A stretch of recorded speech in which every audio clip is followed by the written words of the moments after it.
And welcome to another edition of Digging History.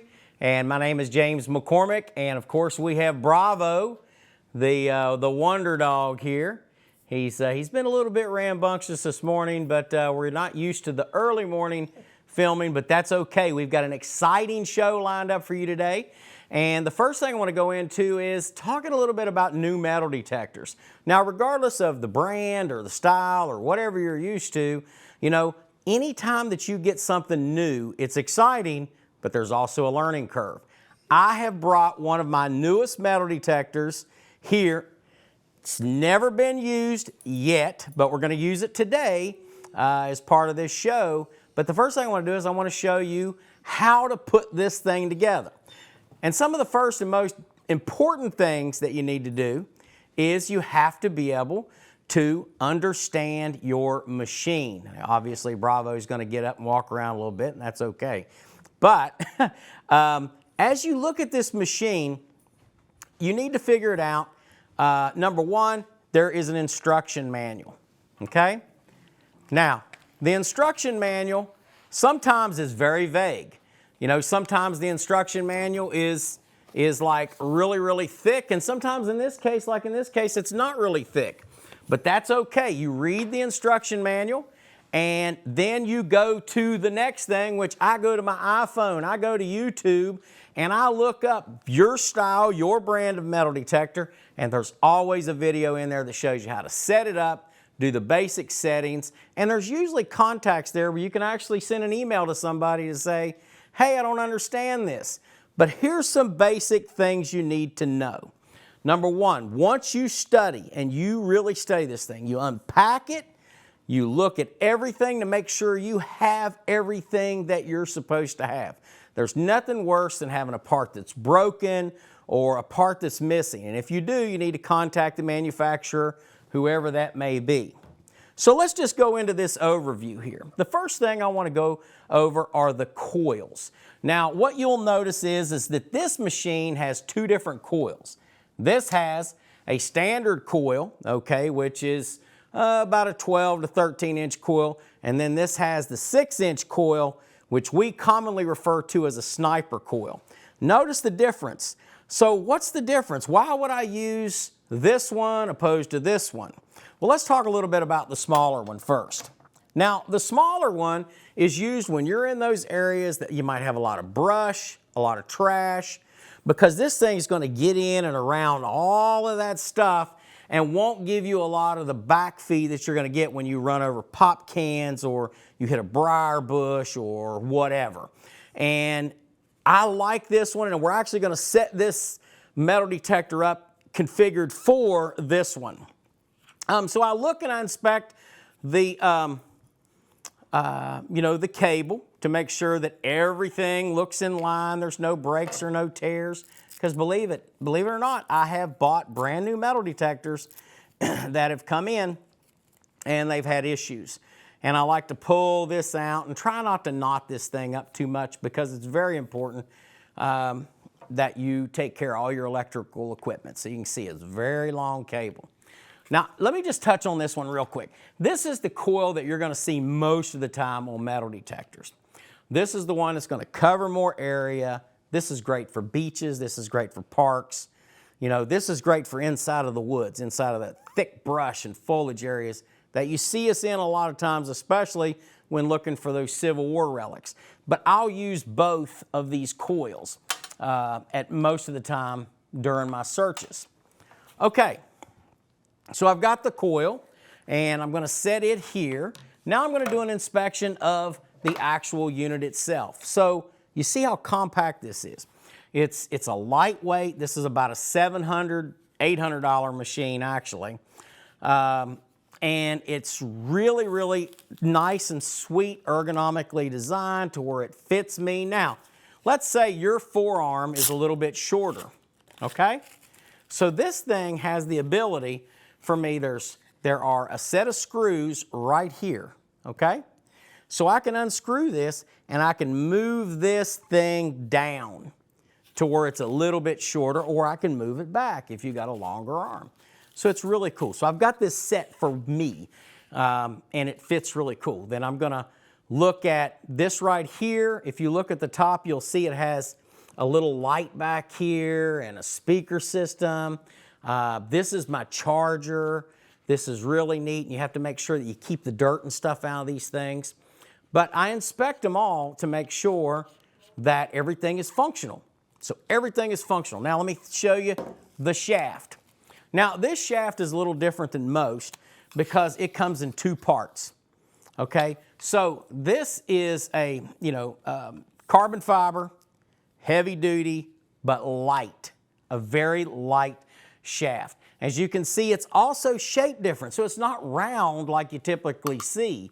And when I like this because it doesn't bounce around much. When I go to swing and stuff, there's not a lot of bounce to it.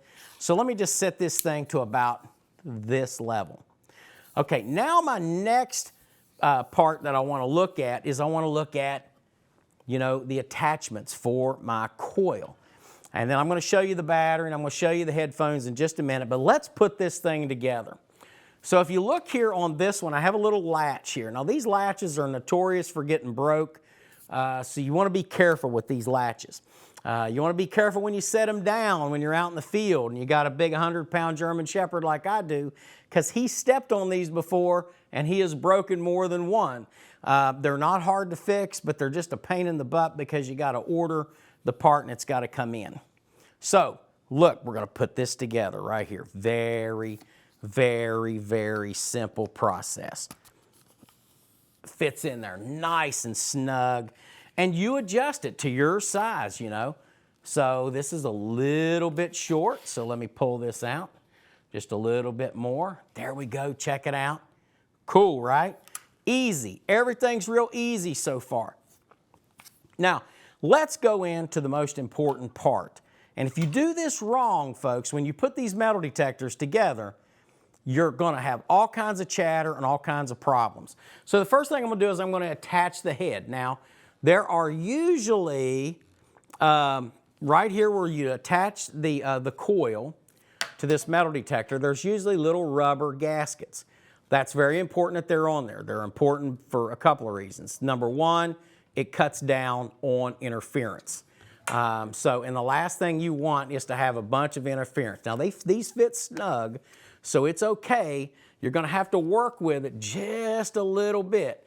And what I like to do is I like to look through this thing to make sure, like I'm looking through a rifle sight, okay? And I want to make sure that it lines up just right. And then when it does, I have these little screws. Now, this is real simple. They come apart.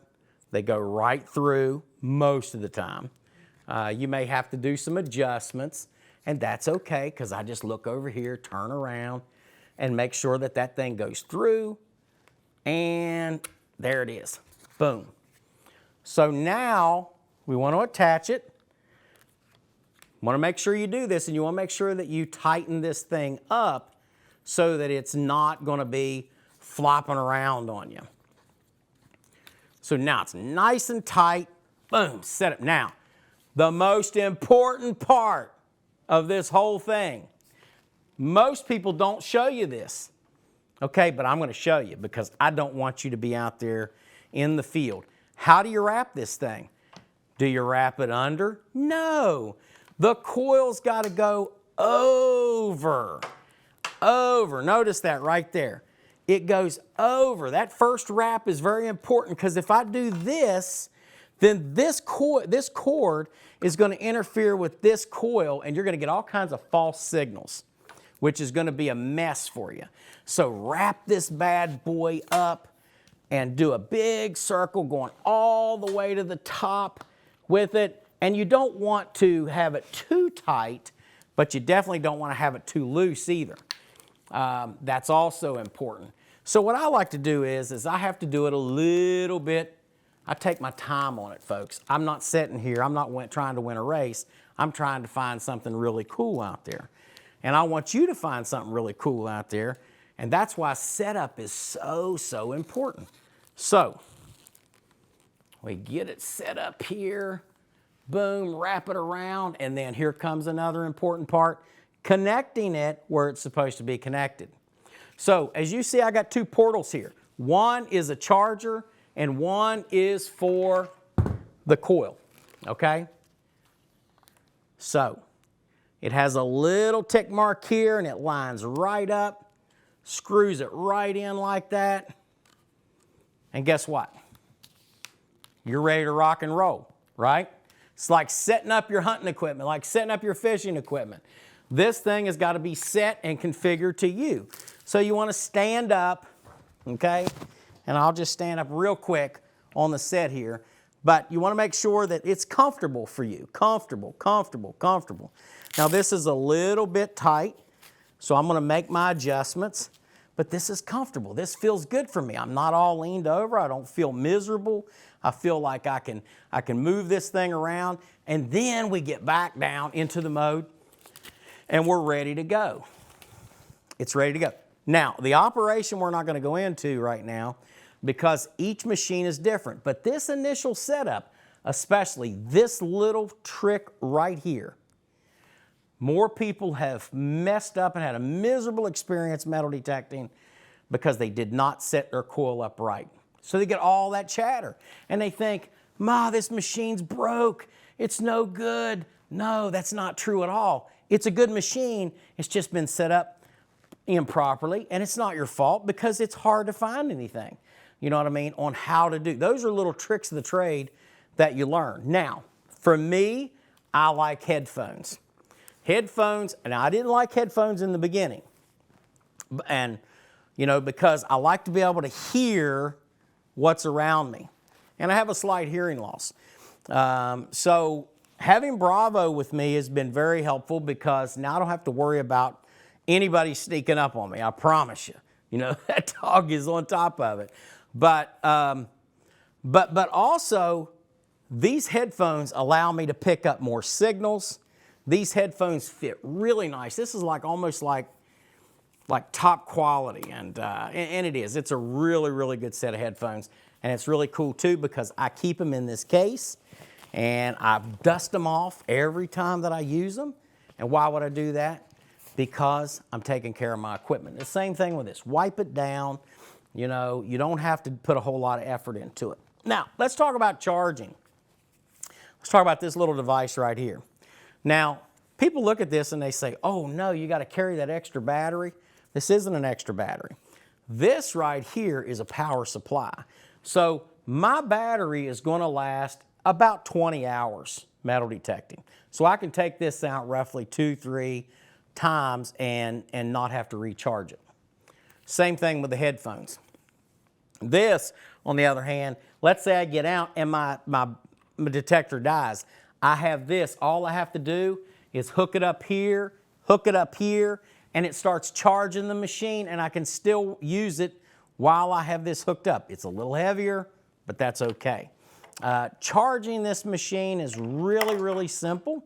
Like most machines, you get a cable and just like a standard plug that you use for your cell phone. This charges up the headphones, okay? Plug it in, 3 hours max, 4 hours, plug it up. It kicks off on its own. So I don't have to worry about it. If I plug it up before I go to bed and I wake up in the morning, I know it's charged because it's off. Same thing with this device right here. So this is my charger that hooks up to this metal detector and boom, plug it up. In the morning, it's ready to go. So I want to change out my coil. I can do the same thing. I showed you how to do the coil, to put the coil on there. Let's say I want to go to a beach mode or I just want to cover more ground. I'm looking for artillery shells or something big. Then I go to something like this or even a larger 15-inch coil, which I've got a really huge 15-inch coil that does really good with going deep and finding those iron objects. So with that being said, folks, you've seen the setup. You notice how I'm dressed too. One other thing, just because it gets hot, don't think that you can't cover up your sleeves. Remember, it's starting to get warmer now, starting to get into the spring. I'll still wear sleeves. Why do I do that? Realistically, this keeps me cooler. You sweat, your body's perspiration is maintained in here, and your body really does handle the heat a lot better. Some people think I'm crazy, but the other thing is this keeps my arms from getting tore up. It also keeps ticks and bugs off of me. So remember that as well, you know, to use your bug spray when you go out in the woods. And if you got a pet, make sure that they're on a regiment to protect them from ticks and heartworms and all those things that are out there. And Bravo is really, really well taken care of, and growing and coming quite along here. So anyways, that's it, folks. I hope that you enjoy the video from the field, us using this detector and a couple of others out there. Just enjoy the show, and we'll be right back. So here goes Bravo and I with our new detector. We're gonna hit it. Let's go, buddy.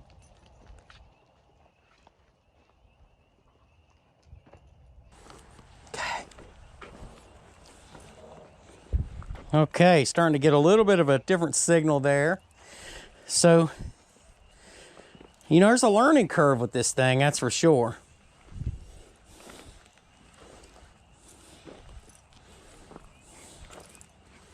Okay. Looking around, I can see there's been a lot of people out here. A lot of people come out here looking for arrowheads, and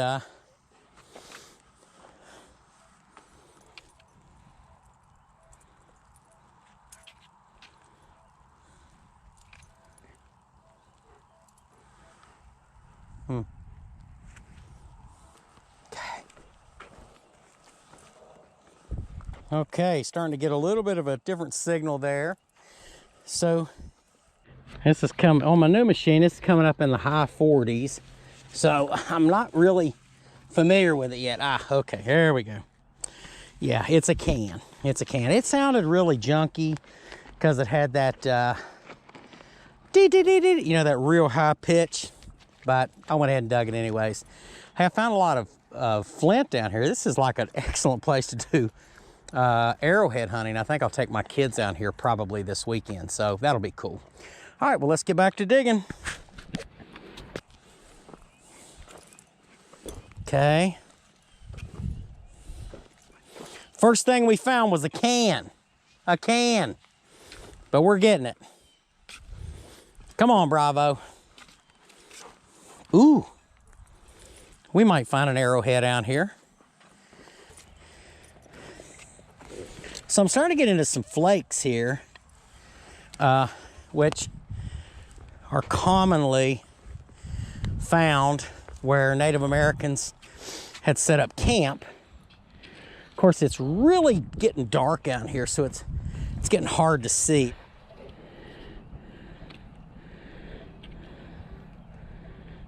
That's big. Okay, that's big, and that's iron.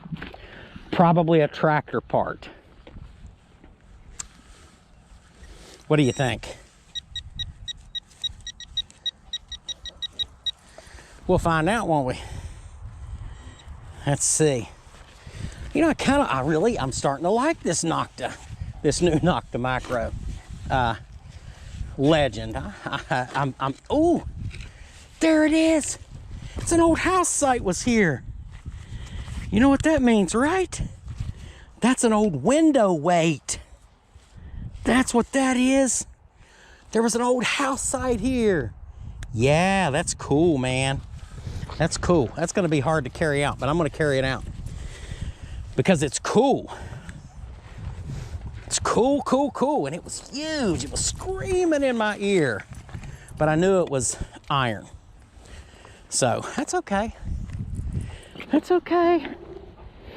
So there was a house site down here. Interesting. We're here.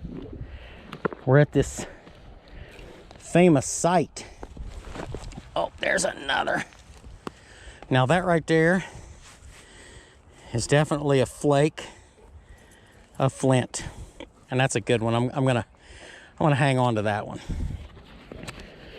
because I like to have flint and sometimes use it to make a fire with, or I've got friends that use flintlocks still.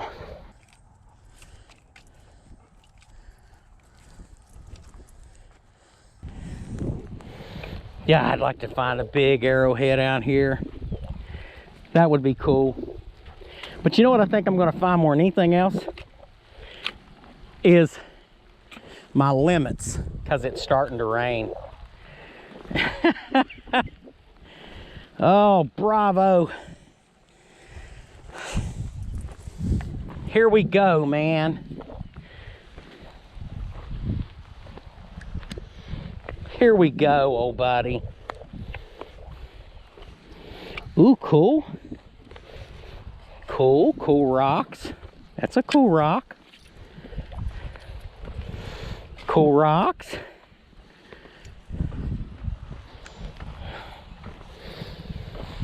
There's a chemical company around here. Oh, there's something there. Look at, there's another cool rock. Bravo, there are like potential. You see that?